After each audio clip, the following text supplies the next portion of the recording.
This video will give you step-by-step instruction on how to draw a Ferrari 599 GTB. And after I give you step-by-step instruction, I will then teach you how to add color to your drawing with colored pencils and paint. Millions of people have watched my tutorials and thousands have successfully completed them. And you are the next person to surprise yourself with your artistic abilities. All that you'll need at this moment is a piece of drawing paper and a pencil.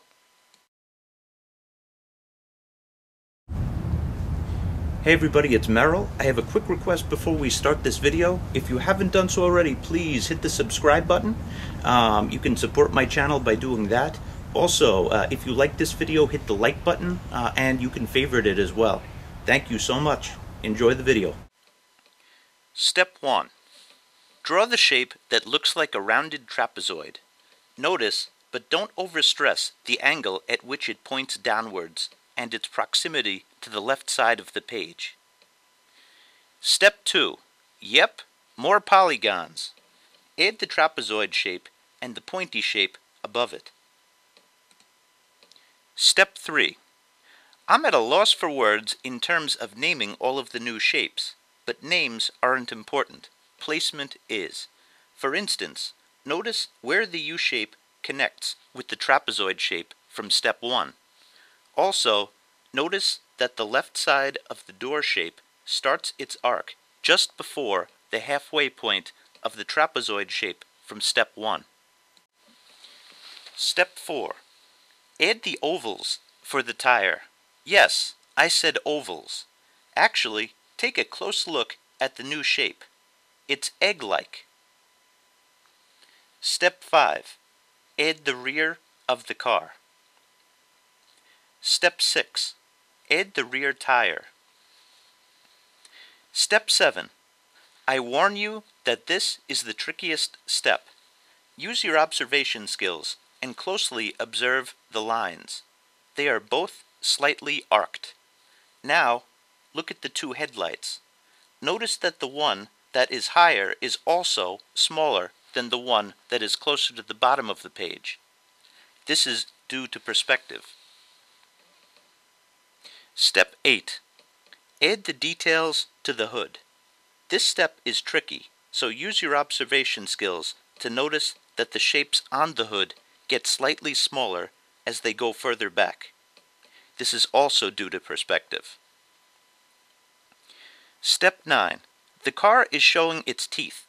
You've gotten this far, so carefully observe the placement and add it to your paper. Step 10. Add the side windows and the mirrors. Step 11 is optional. Add the rims and the seats. Do I have good news for you?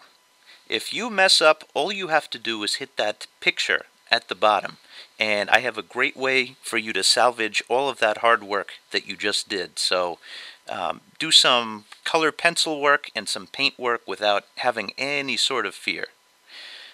Starting out with black colored pencil, you might have noticed that I listed all of the colored pencils that I used in this just a second ago, and I'm using the black colored pencil to set the lines. It's got a fine tip, and paintbrush is kind of the opposite of that. We're going to finish this with the paintbrush, or you have the option to finish it with the paintbrush. You could stay with colored pencil if you like that. Great. If not, you can always use paint over colored pencil, and I'll show you how in a little bit. But anyway, back to this. This gives me guidelines. This gives me points of reference. And it also allows me to work with a very thin line, and it helps with those details. It's misery making those door lines with a paintbrush, but it's very easy with a color pencil. So that's why I like to mix the two, and you kind of have to use the strengths of both. That's how I see it. I am using another color that I didn't list. I'm using a flesh tone color for the car seats for right now. It's just a minor color. It's called seashell pink.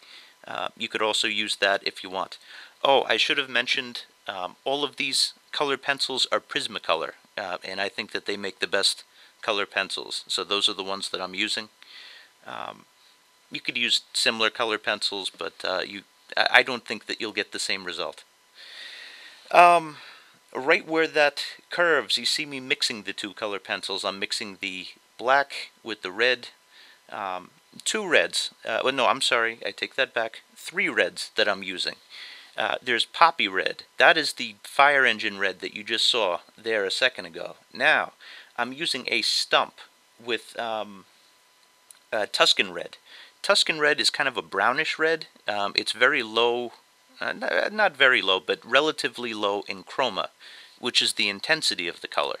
And it kind of like dulls down the color, and that's why I use it. When you use colored pencils, if you go with your brightest color and then you need to go brighter, you can't do that. So you have to vary the tone and you have to vary the chroma, and there's a big difference between the two of those. Chroma, again, is intensity of color. Tone is how light and dark something is. And in any image there is a variety of tones and chromas. You have to find them, and you have to be able to mix the color pencils to get the effect that you need. So I started out with this very small part of my image, the hood, and I'm going to further work that, but I tried to remember my rule, just make sure that I move around, quite a bit. I know I'm not doing that now, but pretty soon, there we go, you see me moving my pencil around. You want to develop it together. I'm setting a very bad example of that right now, but develop your drawing together. In general, the back of the car is going to be higher in chroma than the front. You're going to see some extreme highlights on the door in a second. I'm just going to leave them blank, and then I'm going to use the slate blue. I learned from being a painter that ultramarine blue, when it's tinted, or added white, when you add white to ultramarine blue, it's a really great color for reflected light. And that's essentially what we're having right here, what you're going to see me do with the door. I'm going to use the slate blue, which is the equivalent of white plus ultramarine blue for those of you who are painters out there. Anybody else who are like, what the heck is he talking about? Just take my word for it. I used the warm gray, and I used the red. Now watch what I do above and below in a second. I'm going to use the slate blue. Man, my timing is off today. I'm sorry. There we go. There's the slate blue. And that's going to be the hint for my highlights. And then I'm going to put white over them. And of course I'm working around with the other colors. You saw on the door below those highlights, and trust me, they'll look like highlights in a second. Below those highlights, I used the warm gray. I did not use the black to darken that. When I wanted to go really, really dark, I used the warm gray 70%. I recommend, if you invest in color pencils, invest in, of course, Prismacolor, but and no, I do not work for Prismacolor, but invest in the grays as well. They can be very helpful because, again, you have to dull and you have to brighten. You could use pure color when you need something bright. When you need to dull something, that's when you add the gray to something. And it works the same way with paint. There are reflections on the windshield, and basically I didn't put the black in those small areas. I kind of left them blank, and I covered them with warm gray 20%. Making the tires very dark. I'm actually looking at my finished image right now. If there was one thing I wish I could rework, it was the wheels. I kind of like left them. But that's okay. Unless if you're a real car fanatic, I don't think you're going to notice. Even though I just told you. Anywho, the stump that you see me using, that is a wax blending stump. I'll point it out the next time that you see it. But it kind of helps me move the colors around. All it is color pencil without any sort of pigment. It's just the binder. There's binder and pigment that go into paint and colored pencil. Basically it is just the wax that the pigment or the color sits in a colored pencil. And it's a really handy tool. Looks like a rectangle. There we go, that's it. There's another one that I used, and that's the Tuscan Red. I only have that in block form. The brand name of that is Prismacolor Art Sticks. I get a lot of comments, what is that you use, when I did the Apple video. I don't know, some of you might have seen that, but it's called Prismacolor Art Sticks, and it's spelled S-T-I-X. I see a red line underneath anything that is misspelled, and that just kills me. It's the teacher in me, come on. Okay, this step is optional. I wanted to make it look really nice for you guys, and you know, I think my greatest area of study was painting. I've done that the longest. I've actually painted longer than I've drawn, and I know that because paint and color pencils are made with the same things, pigment and binder. Of course, there's different percentages. You know, for instance, color pencils are very, very wax-based. Oil paint sometimes has wax, but it definitely can hold it. But make a long story short, you definitely, positively can use you definitely can use oil paint over the colored pencil, and that's what I'm doing to finish it off.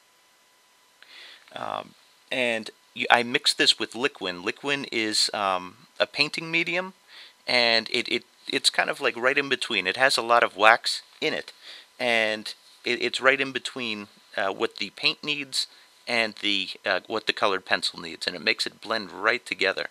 In fact, you could paint with the liquin. You can just go over the liquin. I'm sorry, you could go over the colored pencil with the liquin, and the colored pencil would move around. That's a cool thing to do. I have a video on that also, so you can try that out. Anyway, I hope you enjoyed this video. Share it with your friends. Use your Facebook, use your Twitter. Thank you. Bye.